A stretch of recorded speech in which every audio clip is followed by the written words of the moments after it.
Go. Hello everybody. Welcome to a new episode of Hollywood 97, where the only roller coaster movies from Martin Scorsese are the superhero movies. I'm your host, the X-Man. Phantom Magic. Ram Proxy. North Ronan. And today's movie, we're finally doing it, fellas. We are joining the superhero movies review cycle. We are reviewing our first superhero movie, and that is The Suicide Squad, the reboot sequel being done better by James Gunn of Guardians of the Galaxy fame. So this movie, we don't really have any actual history because we all saw it within a few weeks ago. But I will say Very recent history. Fairly recent history, but I will say I did have the pleasure of watching it in the theater because that's the best way you should watch a movie in the theater. Ooh, okay. Nice. Wow, I wish I had that pleasure.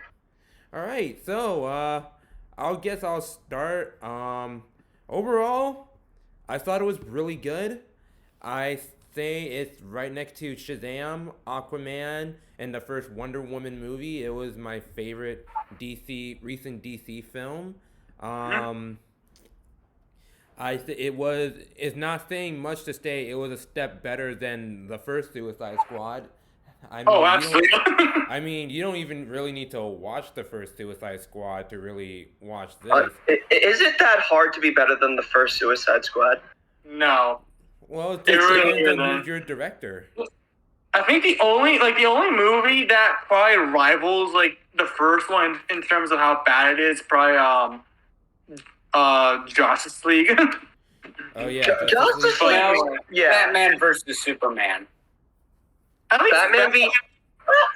In fact, they came out within months of each other. At the very least, Batman v Superman was cool, and at least the whole latter half was good. I love the latter half of the movie. Oh yeah, 8 minutes of Batman beating the shit out of Superman. Yeah, that's the Batman v Superman I wanted to see. Right. I thought it was kind of fun. I just didn't like some of the dialogue. That was my only problem. Yeah, I mean, Marzo I have is issues obviously with- I love the choreography. I just didn't like some of the dialogue. Yeah. Do you What smell do you guys think of the That's Suicide fear. So what do you guys think of the movie? At first I was a bit iffy on it, but once it kind of sunk in, I was like, this is actually pretty good. This is actually really good, especially the finale. I think the finale was amazing. I thoroughly enjoyed this movie. What I love about this movie is it actually doesn't take itself too seriously. It's very funny. The characters are really, really fun. They have really fun interactions. And yeah, overall, I just thought it was just an extremely fun and just entertaining movie that I would definitely go back to at some point again. Not to mention the fact that James Gunn definitely did a fantastic job with this one. So yeah, that's my take. That's my take on it.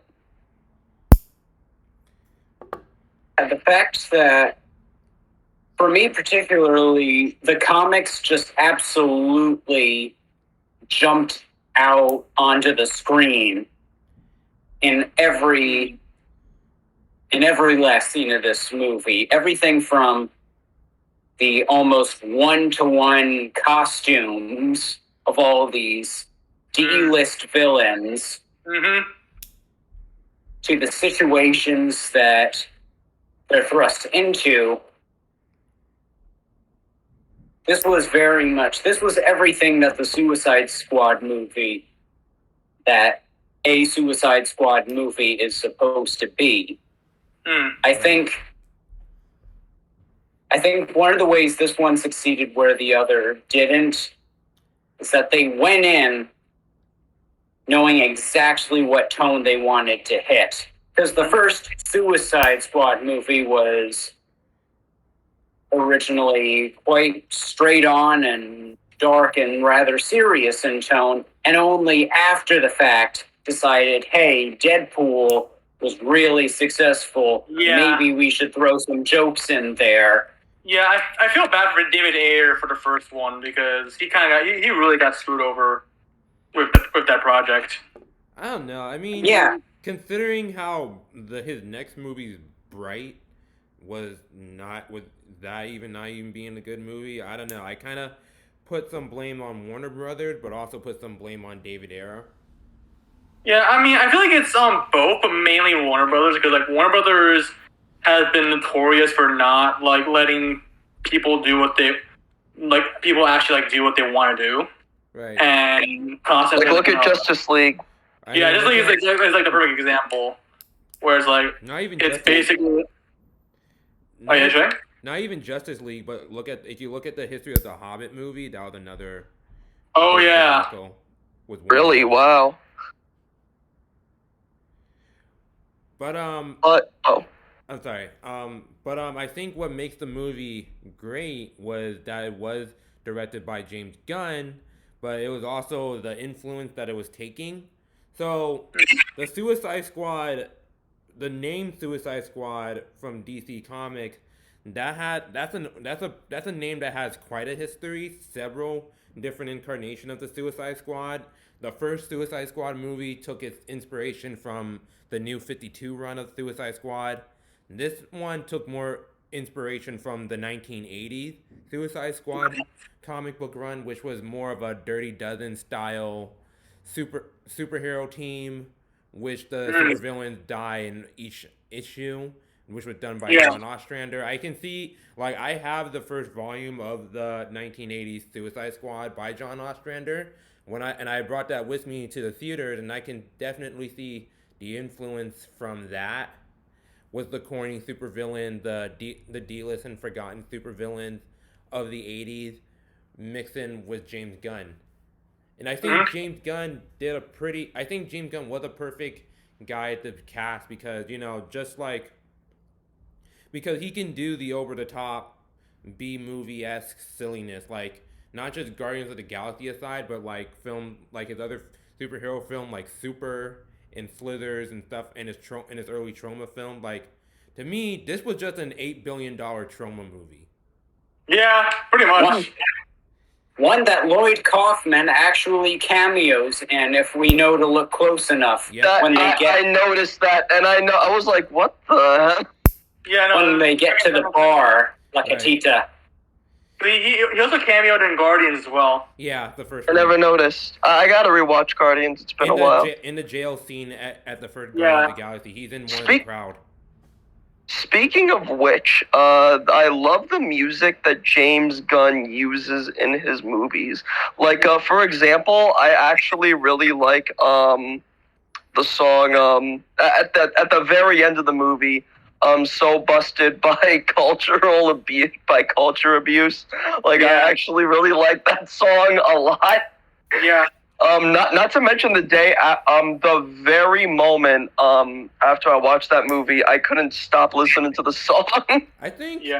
the music I just choice, kept listening to it on repeat all day. I think Yeah, the 'cause, music like- choice was oh, just sorry. way better in this movie than the first one. The first one felt like it was just trying to market to the Hot Topic crowd Exactly. of teenagers. Yeah, Yeah, it was like, just I- shuffling around on the radio. Mhm.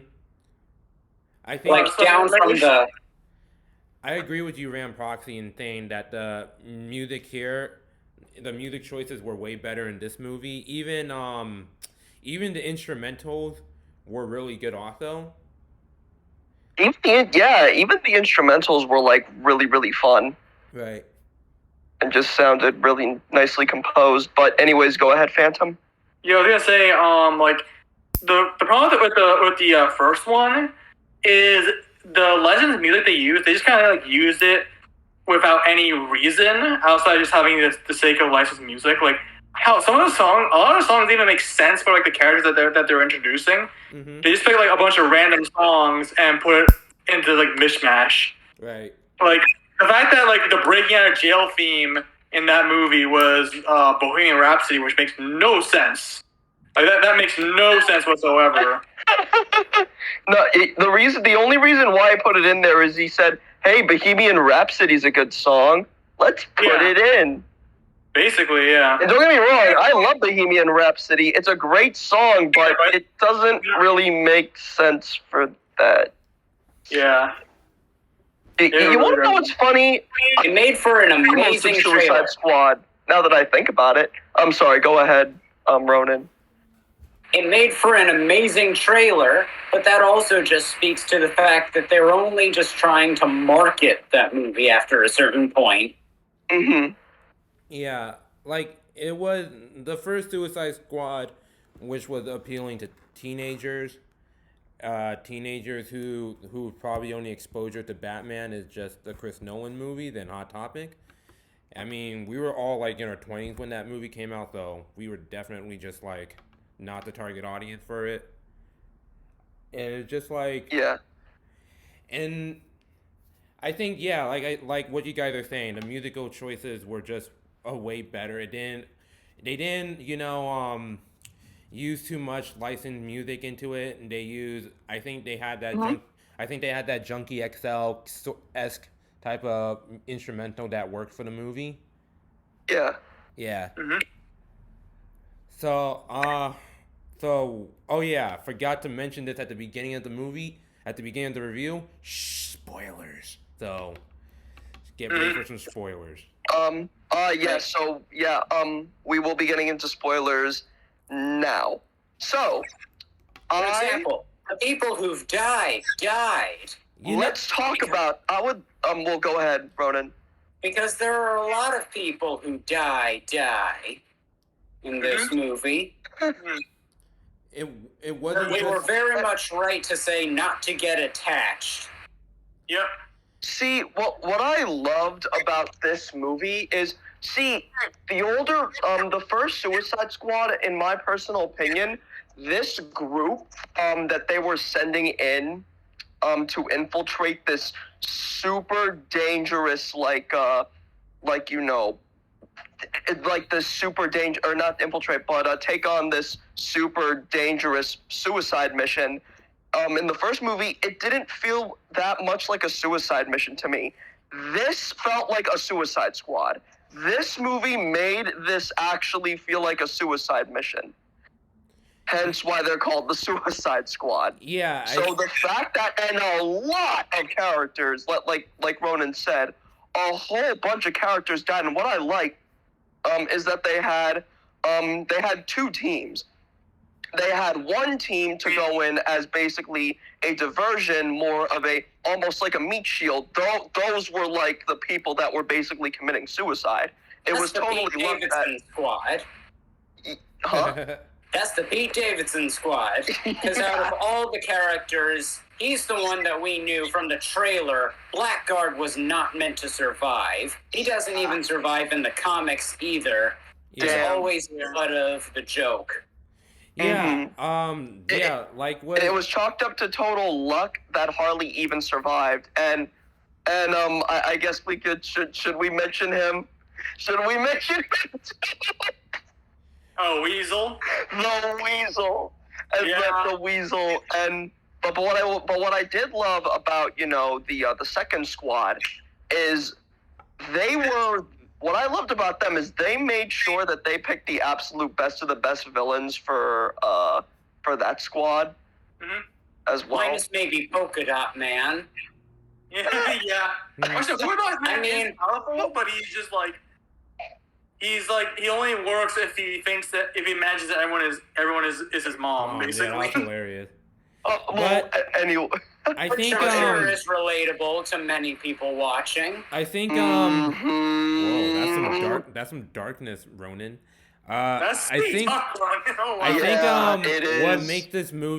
makes that aspect of the movie better that it delivered on its promise, because in the first Suicide Squad, who died? It was what was his name? Slingshot, the man that Slipknot. could climb. Slipknot, the man that could climb anything. That was the Yeah. one death I was sad about, because I didn't get to see, because I was watching him climb his way out of the movie and then he dies, and it's like, wow, I can't believe he couldn't climb everything. We're gonna miss you, Slipknot, He could climb. the man who could climb anything. Mhm. But yeah, Couldn't climb out of that movie, though. But like Oh my god. But yeah, I think that. But I think like I knew in the first couple of minutes the characters, the first sex of the Suicide Squad were gonna die, especially Pete Davidson character, which is good because I don't care for Pete Davidson. Uh, but yeah, I mean there was some death that I didn't expect, like the death of Polka Dot Man. Yeah. Yeah, I wasn't expecting that either. And again, that's like the elite of the elite. And that's like the elite of the elite. So I'm glad that, like Elite someone in, in that team ended up dying. I'm not You glad about it, but it's like, it makes it, like I said, it makes it feel like that much more of a suicide mission. elite Yeah. in In my term, opinion. wait, Polka Dot Man and elite in terms of Yeah, that I- team, in terms of that team, or an elite as a character, because Polka Dot Man. In terms of is- that team, not Polka Dot Man himself. Yeah. Okay. In terms of that team. Yeah. Yeah, I'm not talking about Polka Dot Man himself. Yeah, No, but that because team only really had like I think 3 elite members, which were basically I forgot the leader's name. Bloodsport. Bloodsport, Bloodsport. Peacemaker. Peacemaker And Harley. King Shark. Oh, no, Harley's in the other team. No, Harley was on the other team. Yeah, right. But I'm trying to. King Shark is the only other one that's like potentially good because King Shark is really strong. Yeah, that's true. Yeah. Wait, there's another member that I'm missing though. Ratcatcher, of course. That's Oh, right. right. Ratcatcher. Ratcatcher. The thing with Ratcatcher You mean though is even if she's not that much on her own, her rats are actually like like- wait, she can really fuck you up with those rats. So Ratcatcher? You mean my wife? Because that's my wife. When I went to go see the movie in theater, and when that first scene, and she was like, she wouldn't wake out of bed, and she's like, it's only a few more minutes, let me just sleep. I was like, that's my wife now. We're getting married. Wow. All I can say is that thank God it's Ratcatcher, not Roachcatcher. Oh yeah. Otherwise, I probably wouldn't be able to watch this movie. What I Yeah. do like was They could have chosen any kind of pest considered animal. And thank goodness they chose one without an exoskeleton. Yeah. what The one that could be considered furry and cuddly. What I did like about Harley in this movie that she's not overused. I think Yeah. that was the big problem with with the first Suicide Squad, and I like Bird of Prey, but even in Bird of Prey, she was super overused. She was better in that movie, but super overused too. That all the other characters who were just as interesting were kind of overshadowed. I like that I like that now that she's already established in this movie.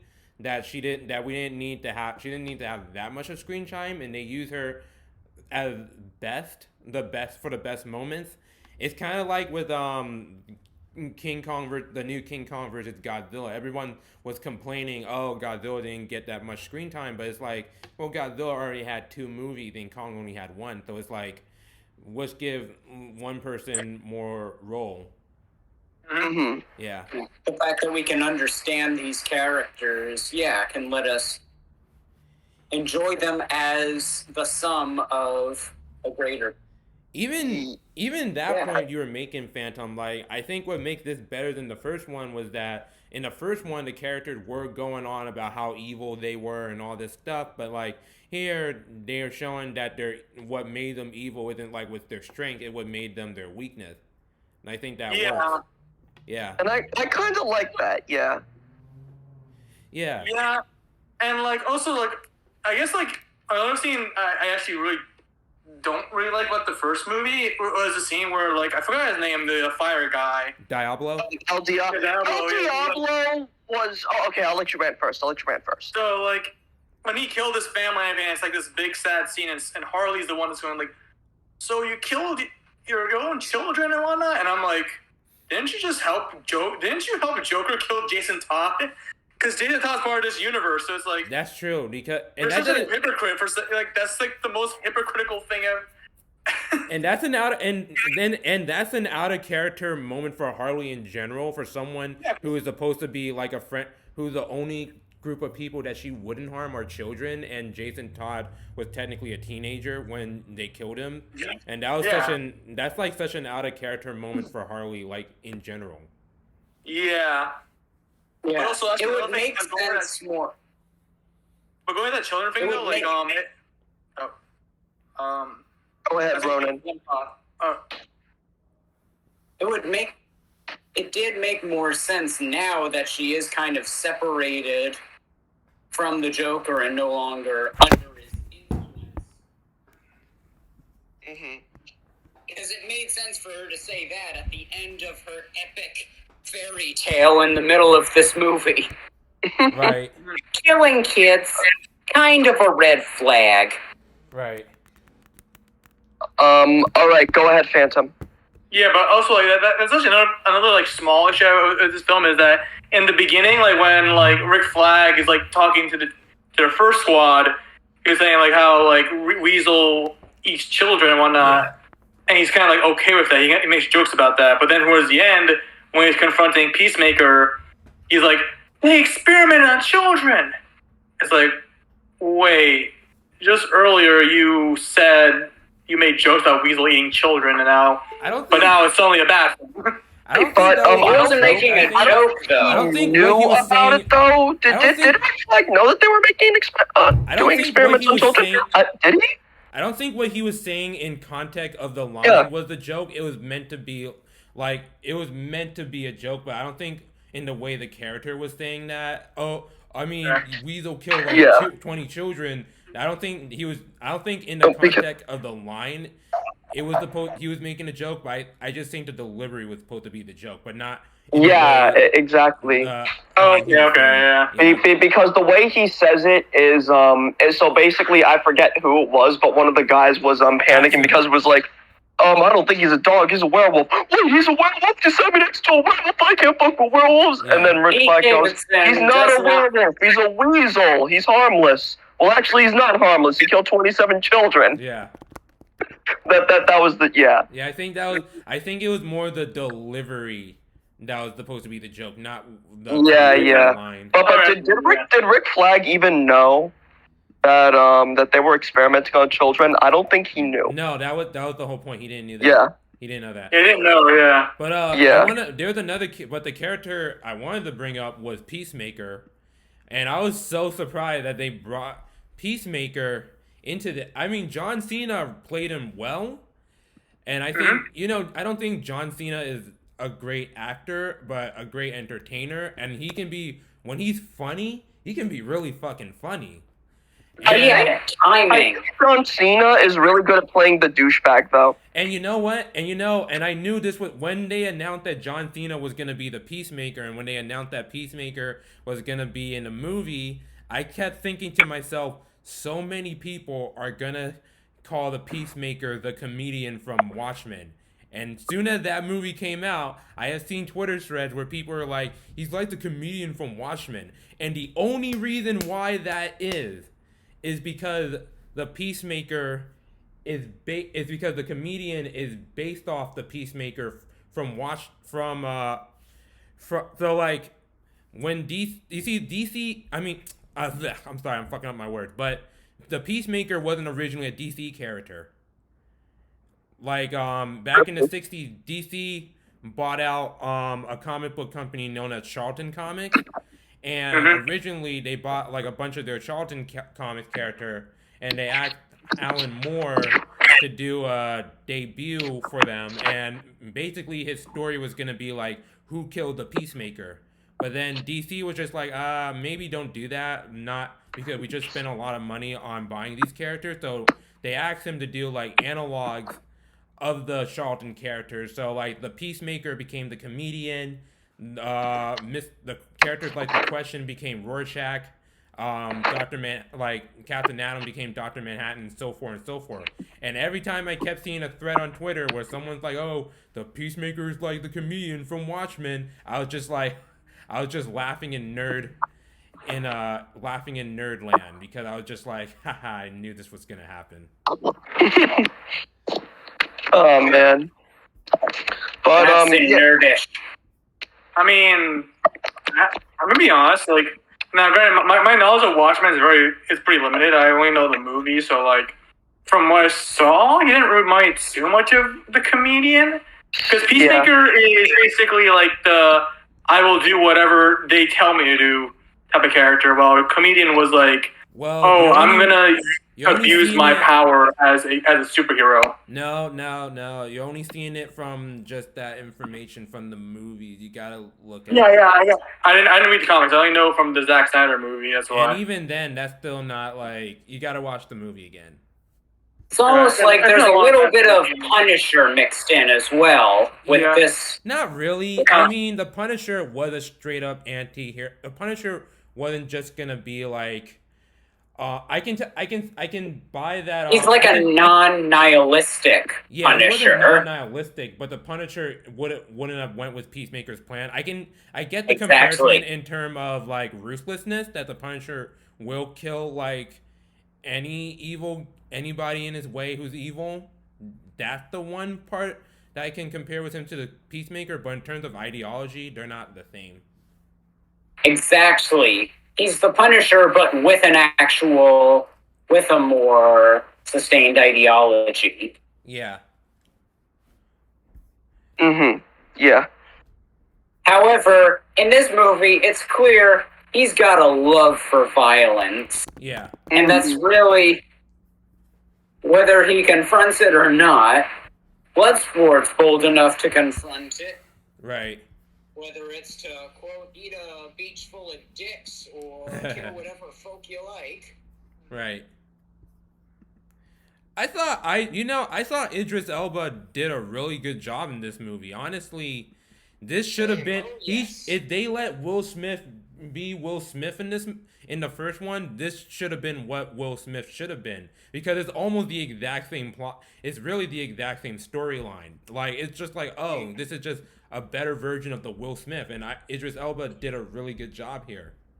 Yeah, it makes perfect sense because he was originally supposed to just recast. Deadshot. He was originally supposed to just be the recast Deadshot. He Right. was supposed to be the same character. To be honest, I like that he made it a different character, though. Yeah, I like yes, it's a completely different absolutely. character. Right. Plus, it opens it up if Will Smith ever decides he wants to come back. Exactly. Now, I think they would do great together. They would kind of butt heads at first, Yeah. probably due to the fact that they are so similar, in the same way of the whole smaller bullets contest between Bloodsport and Peacemaker. Hell yeah. Like, I could easily see that whole same conversation just happening between them instead. Yeah. Another thing, actually, that I was just thinking about that I really, really loved about this movie is that James Gunn is really good at showing scenes that people don't really have to see. Like, it's not things that we have to see, but it's everything that we want to see. And for example, and I'll give you an example, the finale,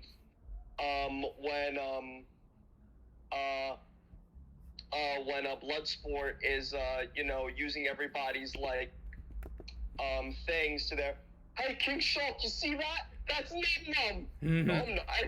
And then Bloodsport's like, hey, do you see who that is? That's your mom. And they actually show it. They actually show Polka-Dot Man's point of view. That's not something that we necessarily needed to see, but let's be honest, it's something everybody wanted to see. I like that. Follow the punchline through. That does that. Like, James Gunn is really good at doing that. I wouldn't say it's like completely unnecessary though, because I think it is cool to see like Polka-Dot Man's like perspective, and it makes it like it makes it both funny but also like tragic. That that basically the only way he can really fight is really by seeing his horrible mom. I think it was and I fun. like the fact that his mom is just like this normal looking person. Yeah. Yeah, she's a mad scientist, Yeah. but she also looks like she'll pick him up for soccer. Yeah. Yeah. Oh my god, that one scene where they're picking up that chick. Wait, how'd you get through all my men? We didn't see any men. I turned them into my mom and killed them. That was just great. That scene alone. And killed them. That was just great. One more character Yes. that I want to bring up is this one character that I knew from the comics beforehand. Like most of these characters I knew from the comic beforehand. It was the Nathan Fillion's character, the detachable kid. At first, I didn't recognize that character at first, but I'm like, wait a minute, isn't he from Legion of Superhero? And I'm like, holy shit, we might get a Legion of Superhero movie because because in the comic he's supposed to be from the future. Oh wow. Yeah. And like he's a different name in the comic. Also, one more thing about James Gunn, just in general, is he did not hold back with this movie. He didn't hold back with this movie. He just went balls to the wall. He was like, James Gunn just said, "Fuck it." I think because That's what he said. He said, "Fuck it." I think because he was given just a lot more range to do with this movie than he would with Guardians of the Galaxy, or even with Troma for that matter. Like he could do, because Guardians of the Galaxy, yeah, it has the adult humor and over the top and the corny stuff in it, but it's also still a family film because it's still Disney. But Yeah. this was more. But I think he was just given. But like I think he was just given like more range to do because Warner Brothers know what he's like and that he can bring a lot to the table, and they're trying to, because of the first couple of DC movies were rough, they are trying to give a little bit more range for the directors, I actually did hear that James Gunn was told by Warner Bros. That they said you could use all of these characters or you can use none of them. Right. Like that's what I heard. Like Warner Bros. Gave him like this giant list of characters, and he said you could use as many or as few as you want. And I think and he was like, oh, I'm gonna have and James, you could tell James Gunn had a field day making this movie. And I think what makes this movie work for him is that how he contrasts with comic book accurate costumes for the characters, and with the hyper violence and gore, which just makes it even more over the top than anything. It's quite a juxtaposition visually for us.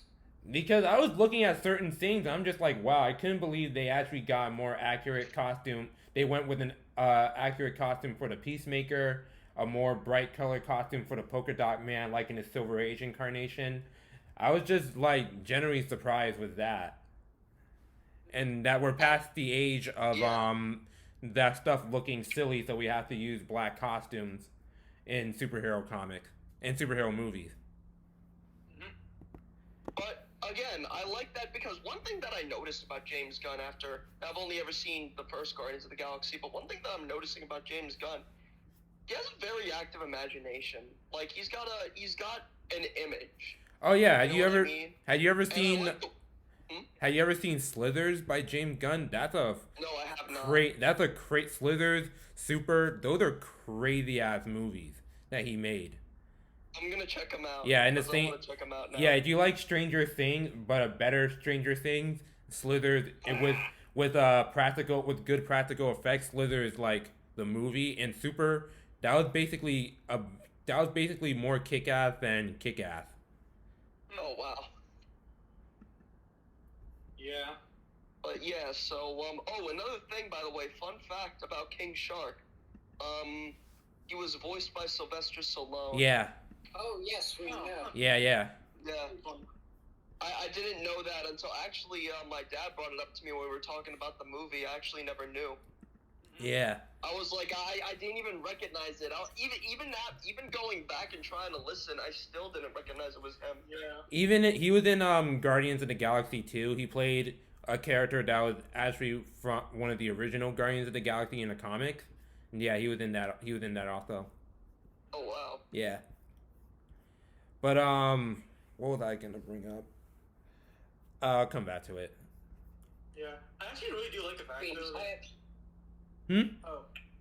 I really do like the fact though that Suicide Squad really does give the opportunity to give like these like C-list and D-list villains like an actual chance to like shine. Yeah. Because normally, because like here's the thing, like it also kind of shows just how much like superhero movies have evolved to the point where we can actually use those characters in movies. I think If we like go back like 10 see these characters on the big screen. I think because Yeah. I think because one, this is a movie that doesn't take itself seriously. I think because James Gunn knew the inherited silliness of these C and D list characters that Yeah. it was an opportunity to do whatever with them. Yeah, Yeah. and I think it's interesting in them too. Like, I think Polka Dot Man, I think is like the one that got like the best treatment because like, again, like Polka Dot Man, like when you hear it, like this, like that's like the stupidest name ever. But then it's like, oh wait, this character is actually like pretty interesting and not like interesting enough to be like his to have his own movie probably, but he's interesting enough to be a part of this cast though. Right. Yeah. And plus, he's pretty tough. Yeah, they changed a lot from the original character of the Polka Dot Man, but I absolutely enjoyed this version of him. Me too. Yeah, no, it works for this movie. Yeah. And the thing that James Gunn naturally does well is kind of assemble a motley crew of people that we're not supposed to like.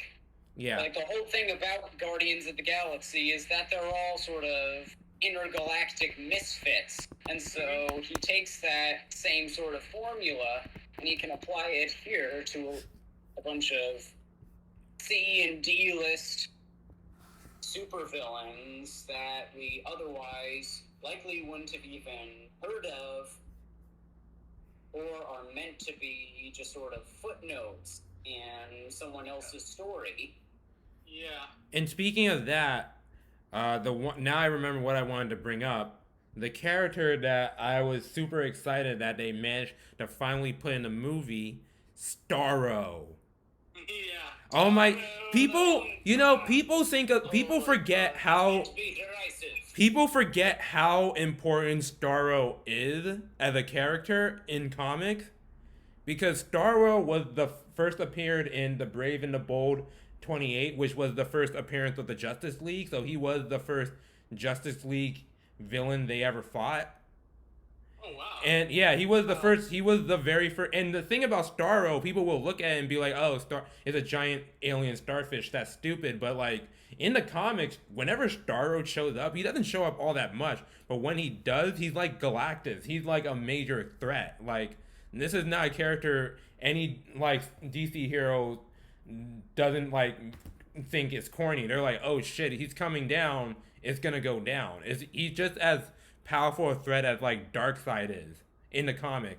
Oh. But that's what I liked about James Gunn using, like, when he announced that in Guardians 2 he was gonna bring Ego the Living Planet. I was just super excited because that felt like a character that was so incomprehensible that you couldn't bring in, but I was disappointed because he was just gonna be in human form.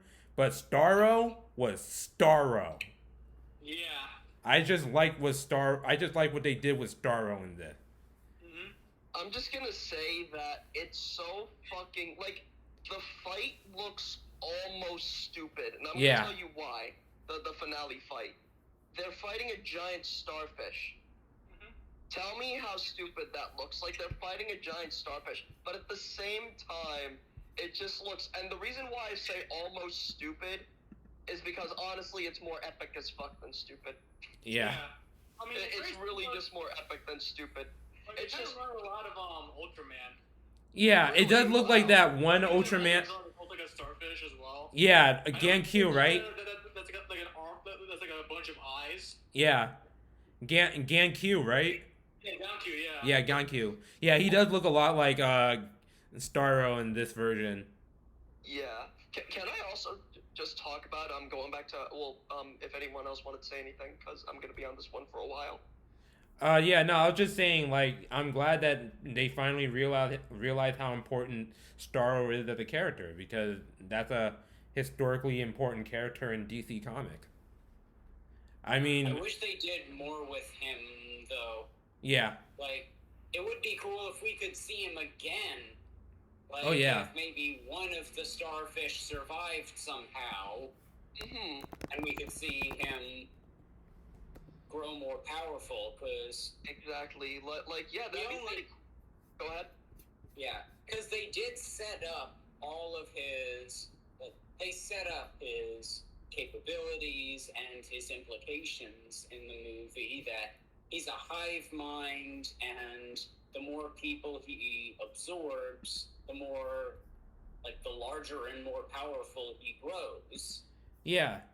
And clearly, after eating a few astronauts versus eating thousands and thousands of prisoners over time, you saw how large he grew. I think before you go, be more dangerous if he survives. Yeah. before you say anything, Ram Proxy, I think another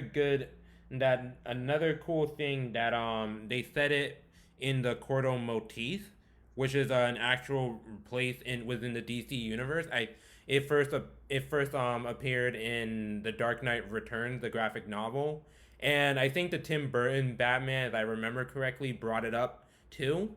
And it's also the birth in the comic is the birthplace of the Batman villain Bane. Oh, Yeah. all right. And I like that they tie like American history into the Cordo motif here. So I thought that was a little interesting thing also. A little heavy-handed on the message, but I thought that was kind of cool also. But like one thing that I actually want to talk about, I want to go back to Harley really quick, and not only her role in Suicide Squad, in both Suicide Squad movies, and her role in Birds of Prey. So my thing with the original Suicide Squad 2, well, actually not my thing. I have a lot of things with that movie. The whole movie in general is basically just a whole big, giant, boring piece of shit. But anyway, Harley and Deadshot were really the main characters of that movie. I mean, they're the one that got the most screen time. Attest to having a main character, a single main character for that movie, but I feel like they focused a little too much on those two characters and not enough on the other characters. And another thing about Birds of Prey, I actually have to disagree with you on Birds of Prey. I think it was actually okay that Harley was the main character of that movie, considering that I feel that was Harley Quinn's movie. And I do feel like some of the other characters did get well, I guess some of the other characters didn't get enough screen time. Okay, I'll give you that, X-Man. But I am okay with the fact that Harley Quinn was the main character of that movie. Now, with this Suicide Squad movie, I'm very happy that they didn't make this about Harley, but she did have a major enough part in the movie to give Harley fans what they wanted. And, oh my god, Margot Robbie has Harley Quinn down to a T. This was her best interpretation of Harley by far. She did not do anything that would be out of character for Harley in this movie. Every single thing that Harley did in this movie. And before I go deeper into that, I would like to say that I like that actually no. Let me go deeper into what I was about to say actually. And one of my favorite scenes, one of my favorite Harley moments in this movie was when they're trying to rescue Harley, and Harley sees them and she's trying to take the taxi, and she goes, "Oh, are you trying to rescue me? Well, I can go back inside and you can do it if you want." But I kind of massacred everybody already in a very... Oh god, the whole scene. That whole scene, and oh my god, King Shark. What I loved about King Shark is it wasn't the lines that were funny, it's the way that he delivered them. Bird. That's my favorite King Shark line. Yeah. That is my favorite King Shark line. But before I finish, I would like to mention that I love that in the Stario fight, I'm gonna be honest with you, I thought that that Harley was the MVP of that fight. Well, yeah, she pretty much was. She was the MVP. She dealt the killing blow. Yeah. In the bizarre... Like, I don't think, us that surreal sequence of swimming around with rats in the giant alien eye as it tears it up from the inside. Like, exactly. Like, I wouldn't say that she dealt the killing blow, but she gave Ratcatcher 2 an opening to deal the killing blow. Right. Is what she did. So that's why I call her the MVP. Because she was the one that created an opening for Ratcatcher 2. She understood her message from Javelin Flula. My God, the javelin. The javelin scene.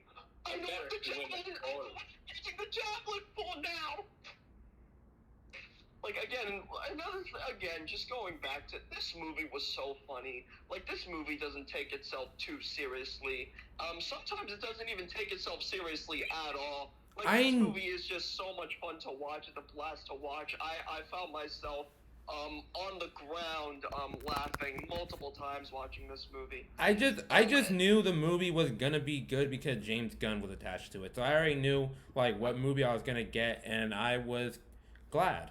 And I was happy. I knew this movie was gonna be fun. I was going in knowing it was gonna be fun, and I wasn't disappointed. Yeah. But I think the one before I finish my thoughts here is I adore what they did with the dynamic between Ratcatcher 2 and Bloodsport. Yeah, me too. I liked it too. Bloodsport and Ratcatcher 2 had two polar opposite upbringings, where Bloodsport had this very abusive father, and I love that they made his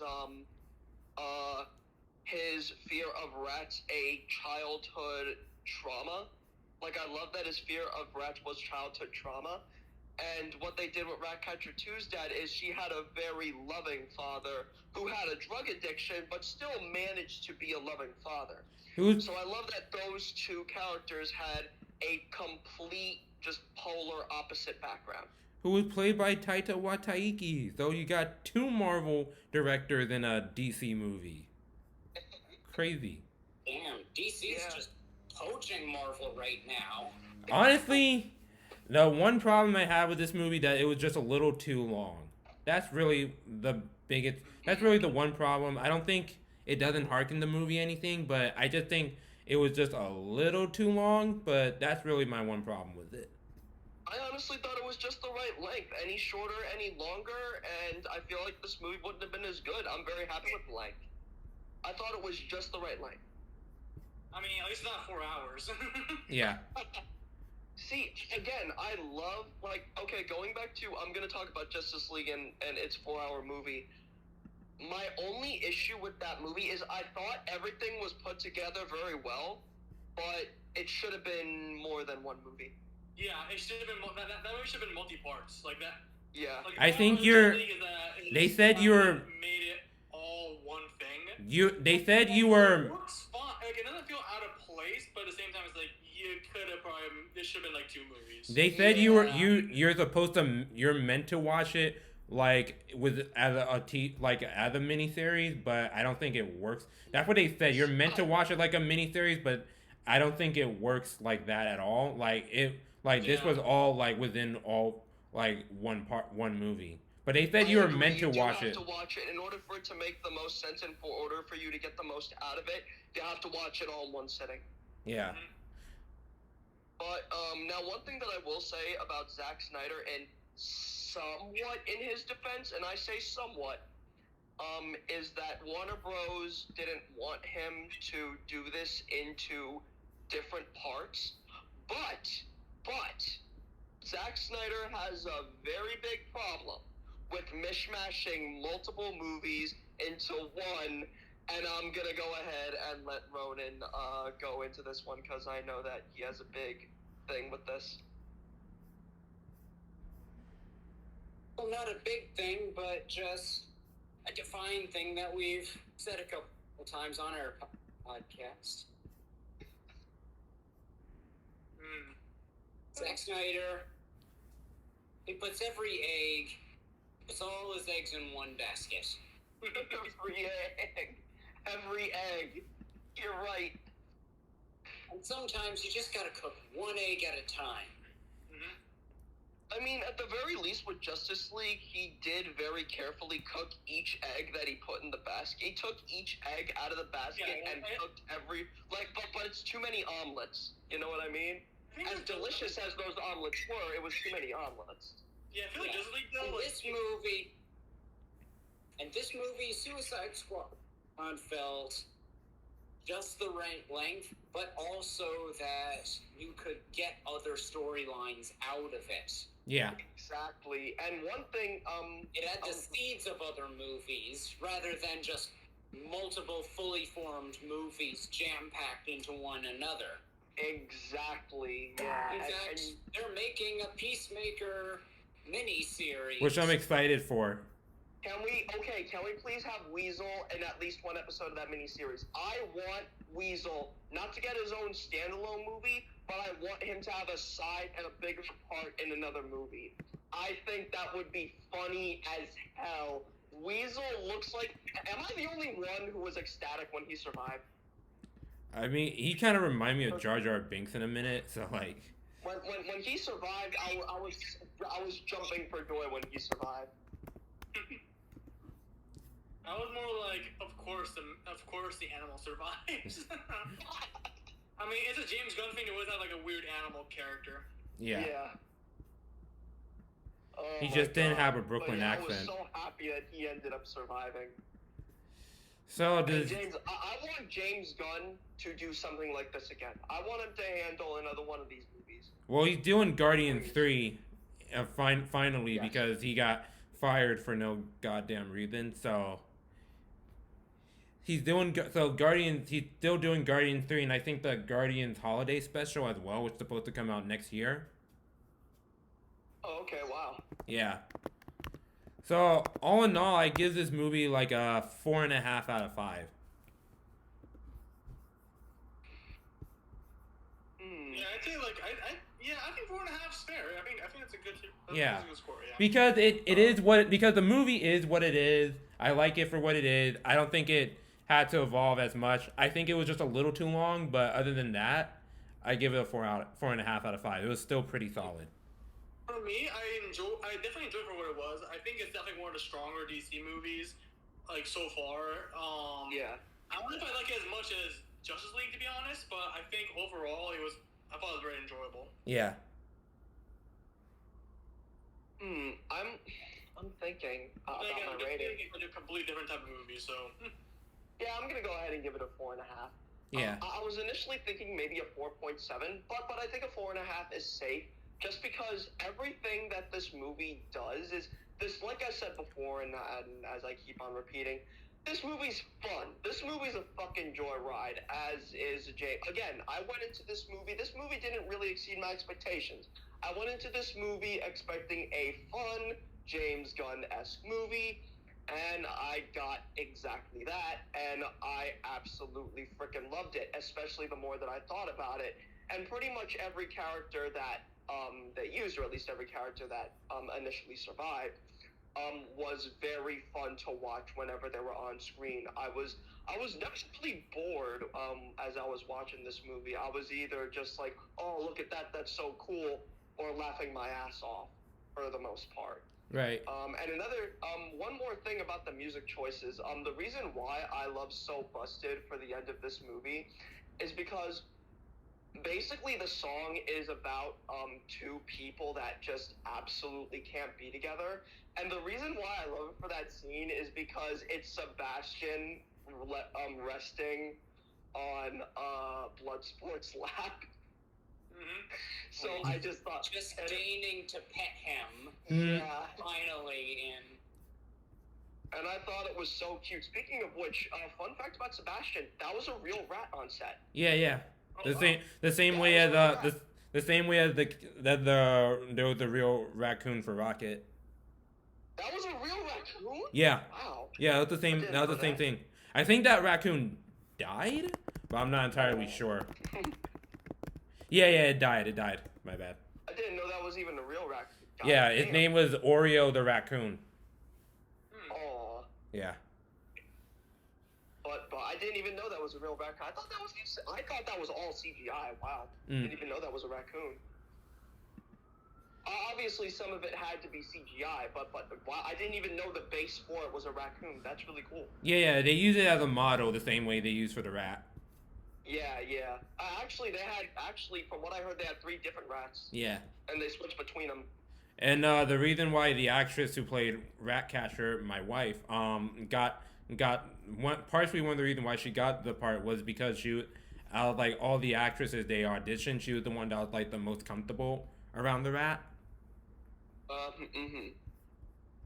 Even actually, what's funny, even Idris Elba said that he wasn't exactly comfortable around the rats. Yeah. So he said it really worked. Yeah. Mm. All right, what do you? Oh my God, what they did with this movie was absolutely freaking brilliant. All right, Ronan, Phantom, what would you guys rate it? Yeah, I'm right there with the 4.5 out of 5. This was a solid movie, all in all. It knew what it needed to do, but also what it should do. Like, what it needed to do to make up for its previous iteration, and what it had to do in order to fulfill the fans' expectations for Yeah. Suicide Squad story. Right. And, like, as per the intention of the Suicide Squad, it did give us a story about a crew of misfits that nobody is supposed to like or root for in any which way, and turn heroes out of it. And I thought that was fun. I thought it was fun, yeah. I know I keep repeating that, but I have to, like, you know. Yeah. And it knew that it needed to be fun from the get-go, rather than deciding at the last minute that maybe we should try and make this fun. Yeah, exactly. Like, again, I think that's why James Gunn was the perfect pick for this movie. Because he's really good at making fun, at least from, I've only seen 2 movies of his, Guardians of the Galaxy and this. But he's really good at making something a lot of fun to watch. Yeah. At least from my experience of Guardians of the Galaxy and this. All right. Well, that's all we wanted to say about the movie. Yeah. All right, and just like Rocky, we're gonna fly now. This is Hollywood 97. I'm your host, the X-Man. And Magic. And Proxy. Trump. And you know what to do, 97ers. Hit that like button, hit the bell, and we'll let you know when new videos are up. And go check out Slither, Super, and Lollipop Chainsaw. All right, see ya. Bye. Bye. Lollipop